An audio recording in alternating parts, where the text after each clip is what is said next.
जय हिंद दोस्तों स्वागत है आपका आपके अपने YouTube channel Shiv sir classes में। दोस्तों आज हम कक्षा 8 में गणित की एक पुस्तक है गणित वर्कबुक, जिसमें वर्गमूल से संबंधित बहुविकल्पीय प्रश्नों को आज हम बताएंगे, जो कि कक्षा 8 के विद्यार्थियों के साथ साथ कंपटीशन की तैयारी करने वालों विद्यार्थियों के लिए भी महत्वपूर्ण है। तो चलिए शुरू करते हैं। पहला क्वेश्चन है, दिए गए विकल्पों में सही विकल्प छांटिए। तो पहला है, किसी वर्गाकार खेत की भुजा ज्ञात होने पर खेत का क्षेत्रफल निकालने के लिए निम्नलिखित विकल्पों में से किस प्रक्रिया को अपनाते हैं। ऑप्शन ए है वर्गाकार खेत की भुजा का घन ज्ञात करते हैं, या वर्गाकार खेत की भुजा का वर्ग ज्ञात करते हैं, या वर्गाकार खेत की भुजा का वर्गमूल निकालते हैं, या वर्गाकार खेत की भुजा का घनमूल निकालते हैं। तो इसका सही विकल्प है विकल्प बी, वर्गाकार खेत की भुजा का वर्ग निकालते हैं। अगला क्वेश्चन है, 18 का वर्ग क्या हो जाएगा। तो 18 का वर्ग हो जाएगा, 18 का जब हम वर्ग करेंगे तो 324, यानी विकल्प बी सही है। -5/9 का वर्ग क्या हो जाएगा। तो जब हम -5/9 का वर्ग करेंगे तो 25/81, यानी माइनस वाली संख्याओं का वर्ग करेंगे तब भी प्लस आएगा, और प्लस वाली संख्याओं का वर्ग करेंगे तब भी प्लस में मान आएगा। यानी -5/9 का जब हम वर्ग करेंगे तो 25/81 हो जाएगा। अगला क्वेश्चन है, 13/19 का वर्ग क्या होगा। तो देखिए 13/19 का वर्ग हो जाएगा 13 13 169/361, यानी विकल्प बी सही है।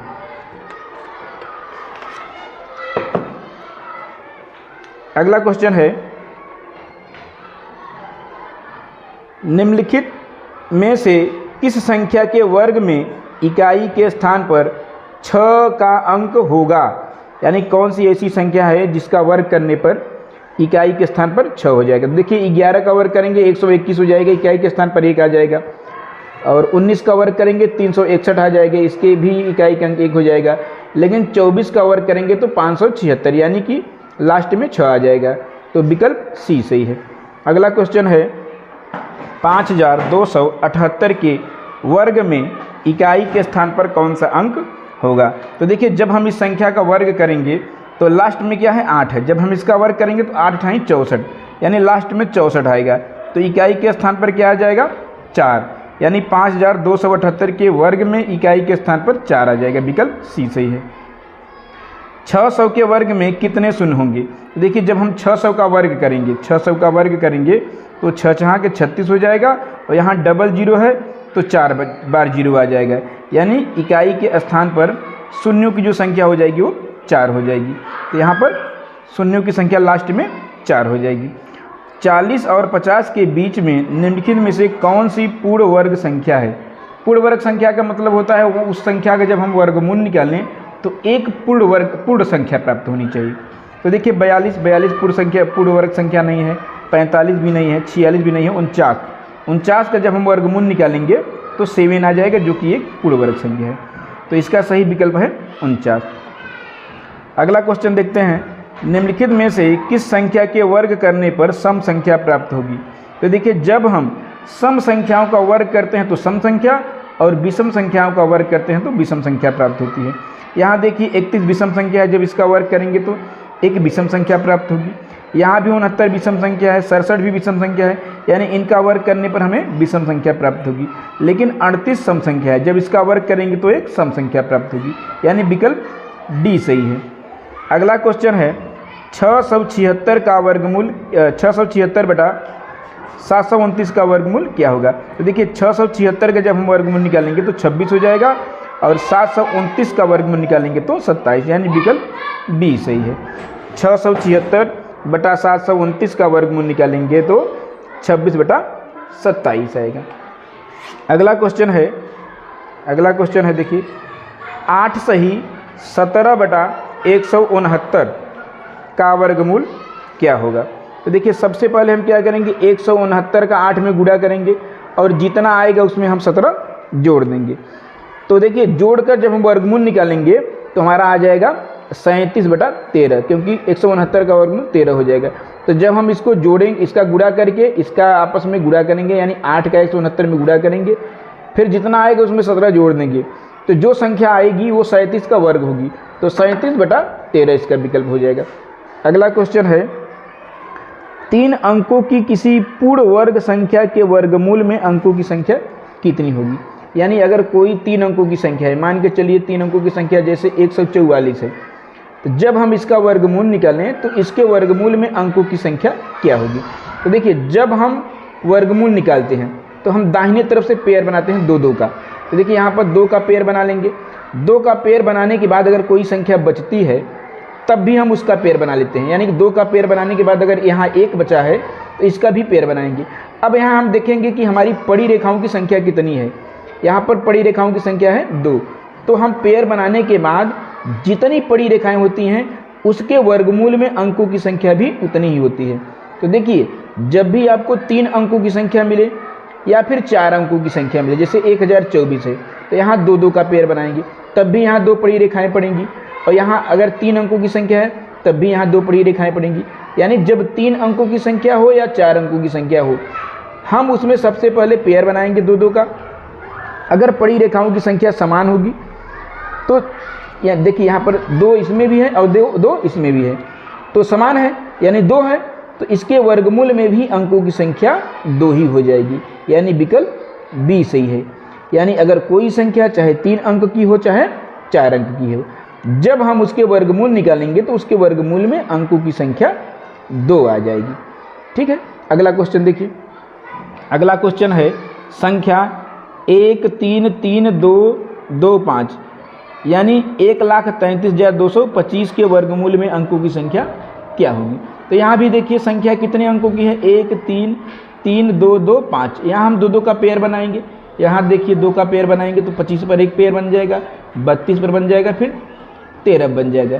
तो जब आपको पेयर बनाने के बाद पड़ी रेखाओं की संख्या 3 होगी तो इसका मतलब इसके वर्गमूल में अंकों की संख्या 3 हो जाएगी।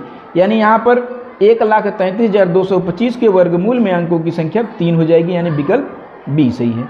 अगला क्वेश्चन देखिए, किसी संख्या के वर्गमूल में केवल 3 अंक हैं तो वह संख्या होगी।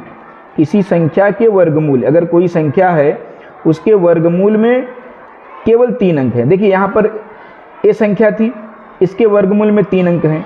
अभी हम आपको एक चीज़ बता दें कि अगर किसी संख्या, कोई संख्या चाहे वो 6 अंकों की है और चाहे 7 अंकों की है, जैसे देखिए यहाँ पर हम लिख रहे हैं 1 2 3 4 5 6 7। यहाँ देखिए 7 अंकों की संख्या है, 1 2 3 4 5 6 7, 7 अंकों की संख्या है।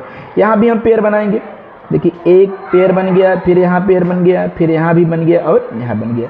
यानी कोई संख्या अगर चाहे 7 अंक की हो और चाहे 8 अंक की, जैसे 8 4 3 2 9 6 2 4 है, यहाँ देखिए 8 अंकों की है। यहाँ भी जब हम पेयर बनाएंगे तो पड़ी रेखाओं की संख्या 4 होगी। यानी 7 अंकों पर भी पड़ी रेखाओं की संख्या 4 है और 8 अंकों पर भी पड़ी रेखाओं की संख्या 4 है। जब हम इसका वर्गमूल लेंगे तो इसके वर्गमूल में अंकों की संख्या कितनी आ जाएगी, 4 आ जाएगी।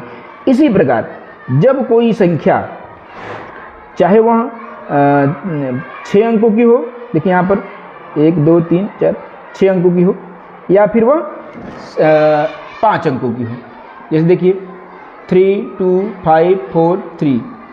यहाँ भी जब हम पेयर बनाएंगे तो 1 2 और 3, यहाँ पर पेयर बनाएंगे तो तब भी 3 पड़ी रेखाएं पड़ेंगी, और 6 अंकों की संख्या है तब भी 3 पड़ी रेखाएं पड़ेंगी। तो यहाँ पर देखिए क्वेश्चन में क्या कहा है कि यदि किसी संख्या के वर्गमूल में केवल 3 अंक हैं, तो देखिए इसके भी वर्गमूल में 3 अंक होंगे, और अगर 5 अंकों की संख्या है तो इसके भी वर्गमूल में 3 अंक होंगे। तो आपसे यही पूछा है, तो वह संख्या बताइए, वह संख्या 5 अंक की या 6 अंक की होगी। तो यही विकल्प सही है, यानी किसी भी संख्या के वर्ग।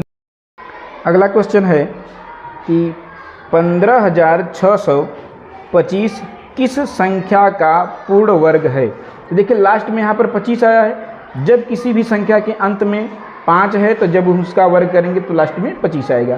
तो देखिए इसमें क्या है कि 120 लास्ट में 0 है, इसका वर्ग करने पर 5 आएगा नहीं, तो ये तो सही है नहीं। अगला क्या है 125 का वर्ग करने पर 15,625 के बराबर हो जाएगा, यानी विकल्प बी सही है। अगला क्वेश्चन है 21,025 किस संख्या का पूर्ण वर्ग है। तो देखिए 130 का तो होगा नहीं, क्योंकि यहाँ 0 है, 0 का वर्ग करेंगे तो 0 ही प्राप्त होगा। 140 में भी 0 है। यहाँ पर 142 में क्या है 2 है, जब इसका वर्ग करेंगे तो लास्ट में 4 होना चाहिए।